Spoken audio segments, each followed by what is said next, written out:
మీరు కనీసం ఒక్కసారైనా విస్తారాకులో భోజనం చేసే ఉంటారు కదా. తినే ముందు విస్తారాకును ఎంతో శుభ్రంగా ఉంచుకొని నీటితో కడిగి నమస్కారం చేసి భోజనానికి కూర్చుంటాము.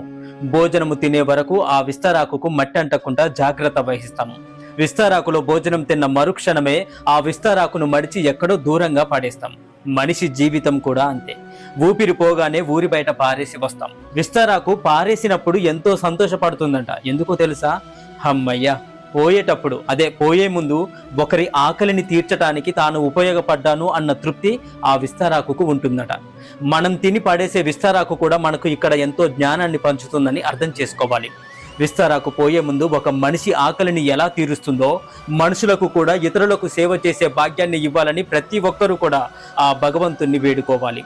సేవ చేసే అవకాశం వచ్చినప్పుడు మనమందరం కూడా తప్పకుండా సేవ చేయాలి. మళ్ళీ ఇంకెప్పుడైనా చేయొచ్చులే అనుకొని వాయిదా వేయకూడదు. ఆ అవకాశం